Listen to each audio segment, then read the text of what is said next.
confused feeling. And I know a lot of it was because I just come out of that coma.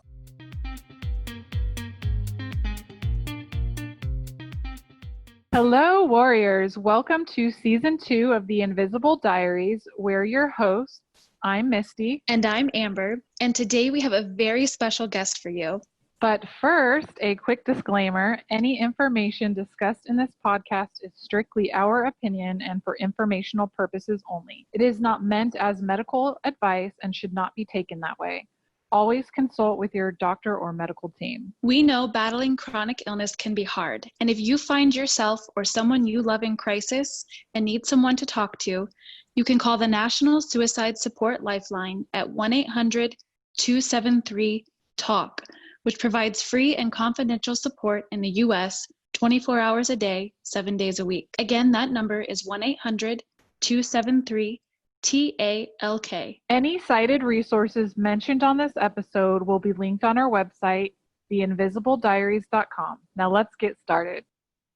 So Tyler Farnham is a surfer and a lifeguard where he lives currently in Bali, Indonesia, which is pretty cool.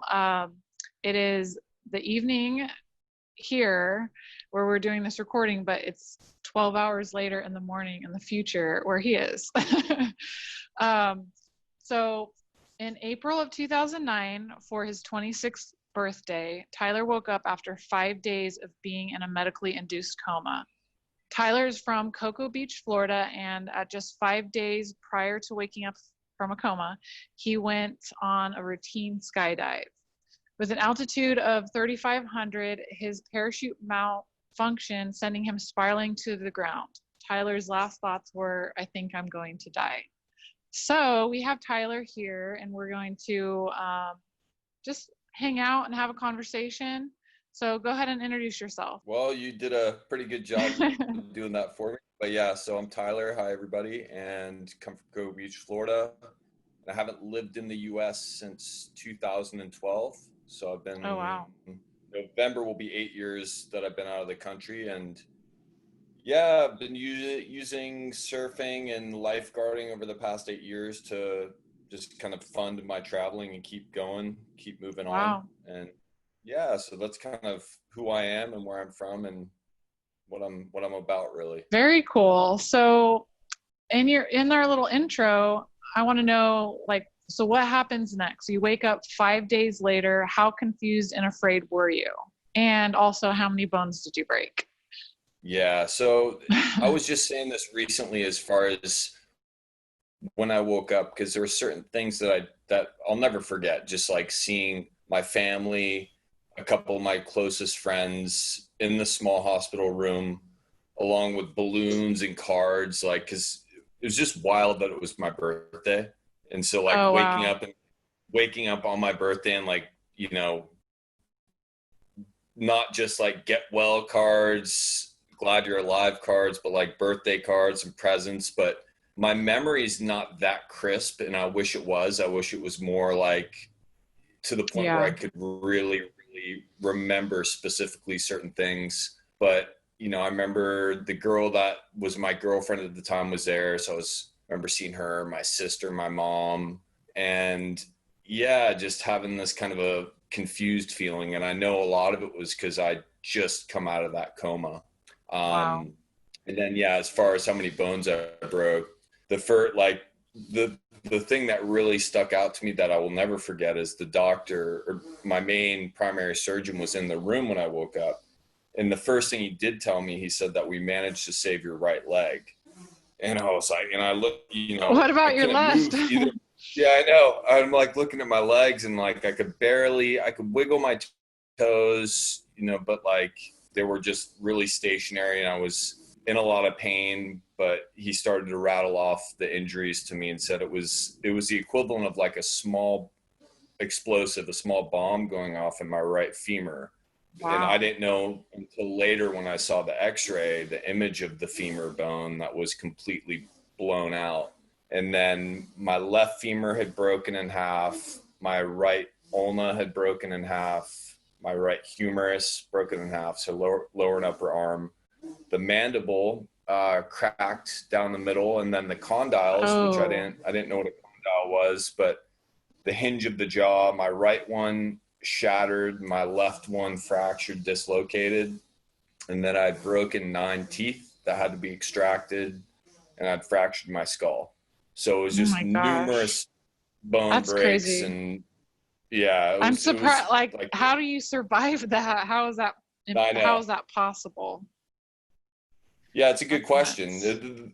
The big one I always thought was like no head injury. I mean, obviously skull fracture, concussion, but no permanent head injury and no internal injuries like organs or broken ribs or Yeah, anything like that. that's crazy. So, do you remember at all the fall up into that, or do you have like amnesia? Like, I just try to think No, like a movie, like visualizing it. You know? yeah. Well, I mean, you said it best even in that intro. Is like the last thought I had was, I think I'm gonna die, because Oh my I gosh. I was spinning at such a fast force that I think it, like that centrifugal force, along with just that fear, that thought like this is it. I Right. blacked out, and then I just don't Wow. recall those final like few hundred feet before I hit the ground. So, how long were you in the hospital altogether till you were able to be discharged and go home? Yeah, I was in the hospital for 12 days. And then after the 12 days, I went to my first rehabilitation center. And I've always said that was like an old folks' home, because I was Yeah. by far the young person in there. And I was confined to a wheelchair. I couldn't bear any weight on my legs. And so I was just surrounded by these old people that couldn't walk, and really didn't see any sort of a light on when I'd actually be able to get out of there and go home. Then I went Oh back wow. for a surgery to my jaw, and I had to get my mouth wired shut. So I was then confined to a wheelchair with my mouth wired shut for the following 2 months, um, before being sent to another rehabilitation center after, I want to say, 4 weeks. And then I spent the following 2.5 weeks in my second rehabilitation center, where I started taking small steps, still with a mouth wired shut, but I was able to take small steps and start seeing a little bit more progress. Wow. So how long did you have your jaw wired shut? 2 months exactly. Jeez. Don't so I always thought like if that were the case that you would accidentally like want to open it, like would that hurt just doing that, or was it just so wired shut like that wouldn't make a Oh, difference? well, what's funny you say that, because like it wasn't possible because I was so latched. But I had a friend that would come and visit me in rehab, and he was always making me laugh. So when I'd start Uh laughing, and the worst is when I had to yawn, because when you have to yawn, uh that's when I felt like I was just gonna, everything was gonna, like my mouth would oh, just blow out and just.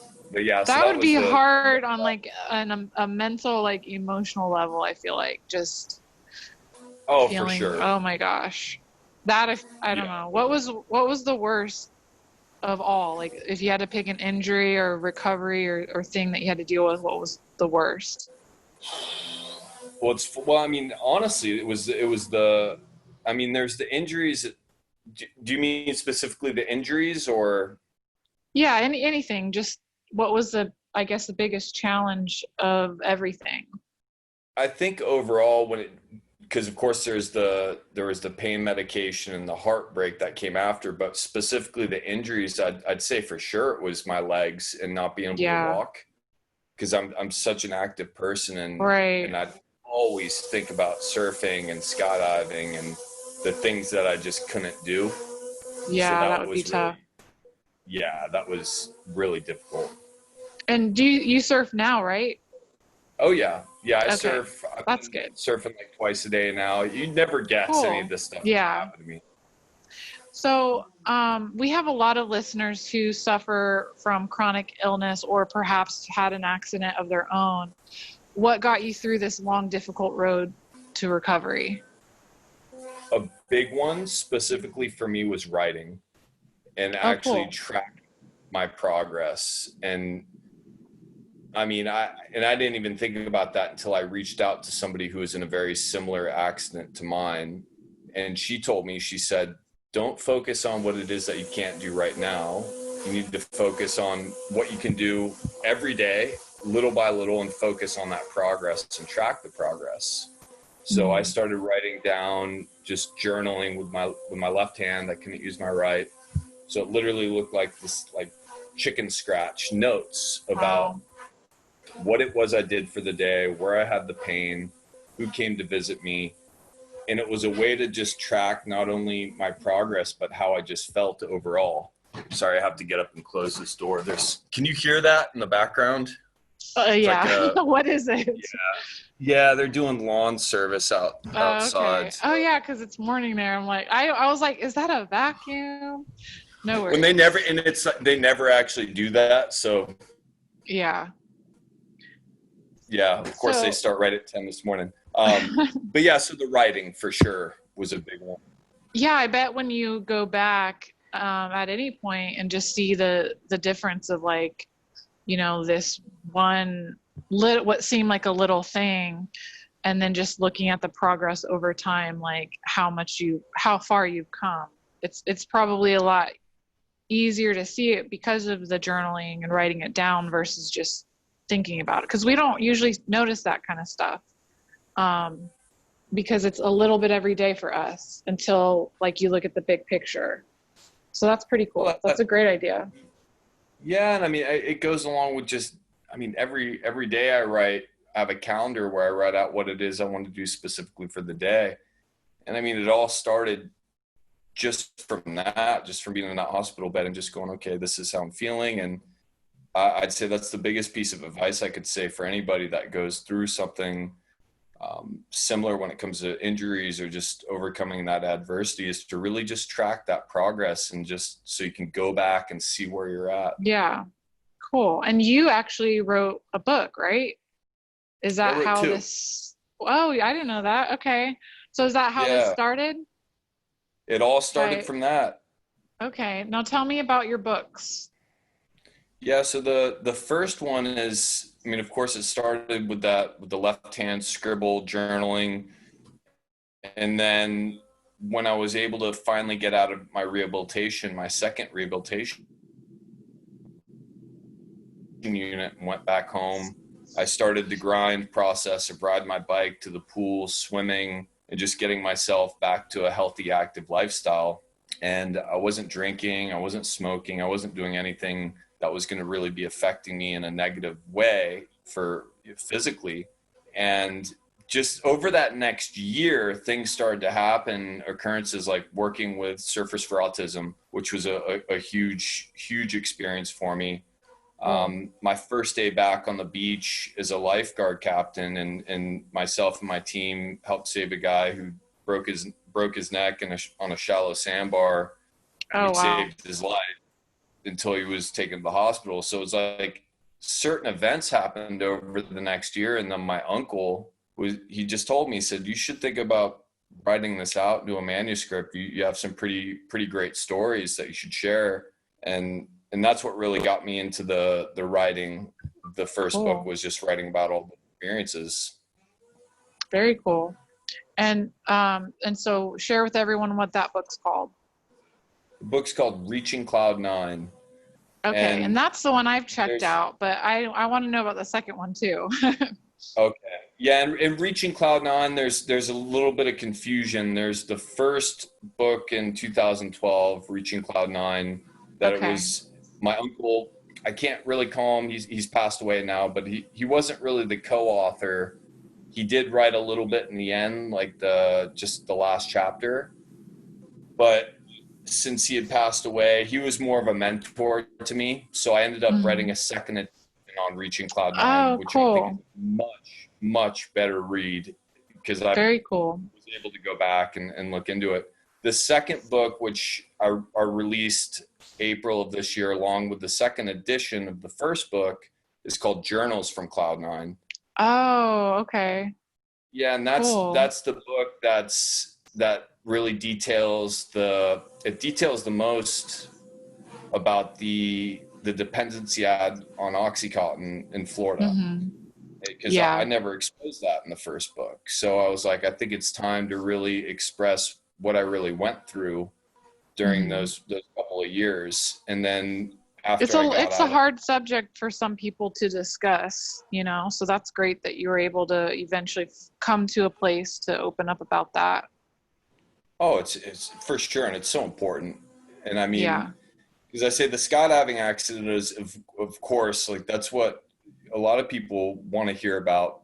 And of course, it's Mhm. yeah, I like to talk about it and express it. But for me, I'm more excited to talk about what came after that, and that's Right. all in the second book. It's detailing the addiction itself, how I got away from it, how I got away from the people, and then going to stepping well out of my comfort zone and quitting my job, selling my car, and getting a one-way Wow. ticket to Australia, and then just trying out to lifeguard with them. And then yeah, now nearly 8 years of just adventures and going to different countries. And yeah, so that the book details that, and great to Very cool. detail. It was a long So, process. would you say that your addiction basically stemmed from this accident because of being on all the meds off, you know, for the injuries? Oh, of course. And I mean Yeah. the amount of pills that they prescribed me was, it was the maximum dosage in that you were able to receive. This was back in 2009, 2010. Which And I was mean, like we're kind of talking, the start of it all too, you know, yeah. since the I of mean, the epidemic. oh, for sure. I mean, there's just amazing documentaries out there, and one of them's called Florida. I want to say it's called Florida Pain, and Mhm. that's the same exact place I was going to when I first started getting my Oh wow. prescription. And they were shut down, and the owners were arrested for illegal practice in 2011 Wow. because they were dishing out hundreds. I mean, I was getting 240 30 milligram oxycontin, 100 and 120 15 milligram oxycontin, and 90 Wow. Xanax every month. Wow. That's crazy. Yeah. Damn. So do you like what was the point when you knew like you had to do something about that? I remember specifically I was sitting in the next doctor's office that I had to go to was in Kissimmee once the one in South Florida was shut down for illegal practice, and it was a much smaller clinic. And I remember seeing a girl in there who was my age, probably a little bit younger, really beautiful girl, and she was sitting across from me, but she couldn't even keep her head up. She was like nodding out. And I remember looking at her and just thinking to myself, I was like, how, and I wasn't nearly that bad, but I was thinking to myself, like, how long am I going to be coming here and like going to this place? Cause I'm not this person. Like I was Hmm. surrounded by a lot of people that were just, I mean, I think junkies is kind of a harsh word, but just addicts. And I was like, Yeah. am I an addict now? And I mean, my job as a full-time lifeguard, I was like, I thought to myself, I think I'm capable of living my life and doing everything I want to do physically without having this pain medication as a crutch. And that Yeah. was around the time where I was like, I need to stop taking these meds and just start living a better, healthier life. Yeah. Yeah. Chronic pain is no joke. So, what would you say, in order to deal with pain, what is your new normal? Well, it's funny you asked that because for me here in Indonesia, the remedy I think that works best is illegal. I'm a huge advocate of CBD and THC. I think when used properly, they can really help with pain, and they can Hmm. really help with anxiety and depression that follows when you get off of pain medication. Yeah. Because I do think with certain pain medication, it does help. I mean, I always say it was a double-edged sword for me because it allowed me to get through those tough days and not focus on the pain. But then afterwards, it's like you have this almost like a come down and you start feeling depressed and weak and anxious. So I think with the pain medication, depending on your age and how severe the pain is, I think that should be a last resort because it's hard to live Yeah. a real life of clarity when you're constantly messing with the chemicals in your brain, the serotonin, Hmm. dopamine dumps. You know, it's not pleasant. Yeah. So yeah, a lot of it depends on how bad the pain really is. Yeah, because I've had open heart surgery and they have to go through your sternum. And they put me on some pretty heavy pain meds at the time. And I've had multiple other surgeries, but every time I was on pain meds, I felt I would get very depressed. I would be very angry. I'd have nightmares. I just wasn't a happy person. So, I mean, I was lucky to not, I guess, be attracted to them and want, or develop an addiction because I just like couldn't wait to get off of them. But I definitely agree. I'm in the same boat with you. I love THC and CBD, and it helps me a lot. But yeah, it's definitely in the chronic illness community. It's kind of a tricky thing because then you have people who need pain meds and they are having a hard time getting it because of people who abuse it. So it's definitely a touchy subject sometimes, but I mean, everyone's got their own unique story. So what is something you wish others could understand about living with an invisible illness or invisible pain that maybe others don't know? Well, I'd say for sure a big one is that there's so many people that are living that kind of a lifestyle, and there's people that you can communicate with and speak out to, and how much that helps. Yeah. Because, you know, like you said, even with the topic of pain medication, it still blows my mind to think that I haven't had a lot of people, if anybody, I can say I haven't had a single person in my life, family or friends, that have reached out to ask me questions specifically about pain medication. Because I just went through a similar ordeal with my foot back in January, where I had two surgeries and I was put on pain medication again, and I had to get myself off the pain medication. And I was the one to express to some of my family, a couple of my friends, and I felt vulnerable when I was doing that. But what kind of bothered me is after that, I never really got any feedback of anybody asking me like a follow-up. Mm-hmm. And that's what made me think, well, I think a lot of people that truly have an issue and they can't do it themselves need to reach out for professional help, because you can't oftentimes rely on friends and family to ask you questions. And I think I've thought a lot maybe that it's so personal because it's the medicine that we're taking in order to go through our lives. And so many people use antidepressants or some form of medicine to get through their days. So yeah, I think a lot of it comes down to just being able to know that there are other people out there that are living similar lives and have these invisible pains, and there are ways of really getting through it. It's just a lot of it's just reaching out, communicating, and finding people and asking how they get through it. That's a great point. It's, like you said, because it's personal, sometimes people keep it too personal and then they just don't discuss it. I mean, there's a lot of conversations that I feel like that don't happen, even if it's like talking about what to do when you die, for example. Like people don't want to talk about tough things like that, and they just sort of, put it on the back burner, dismiss it, or change the subject because it's uncomfortable. So I definitely agree. It's good to talk about tough things sometimes. So do you have any last words of wisdom? For sure. I've been saying this a lot lately, especially with what everyone's going through right now, is just one day at a time, and just really, that one good day. It's like, if you have that one good day, that the next, okay, I just have to kind of mimic those routines, those patterns that I did the day prior, and just not focus too much on the future. And then also to remember, it just takes one day for everything to change and everything to start looking up for you if things are down. It goes back to that whole thing of life is full of these ups and downs.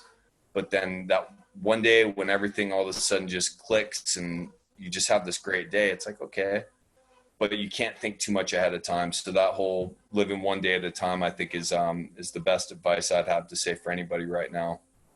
Yeah, I like that, because you don't always notice the turning point while it's happening, you know? Exactly. So how can people find you, and how can they buy your book? That's my So you last can question for you. Yeah, so it's pretty easy. My website is tylerfarnham.com, Instagram Tyler Farnham, and then my books Reaching Cloud 9, second edition, and Journals from Cloud 9 are both on Amazon. Okay, cool. Yeah, so we usually, whoever's listening to this, we always put the links in, so you can always read the little bio and click and go buy a book, which I'm gonna do because I still haven't read your book, and I feel guilty for saying that, but it's true. But I'm like in need. I'm looking for like a really good book right now, so I think it's like a sign. I will have to check it out. So I'm excited. Cool. I'll keep you posted. All right. Well, thank you so much. Thank you, Misty. Thank you so much for listening and for being a part of the Invisible Diaries community. As always, we ask that you leave us a 5-star review on whatever platform you are listening to. That helps others to find us as well. Make sure you're following us on Instagram and Facebook for the latest updates, and subscribe to our website, theinvisibleidiaries.com, where you'll find all the details from today's podcast as well as other amazing resources. You can also check out our digital magazine.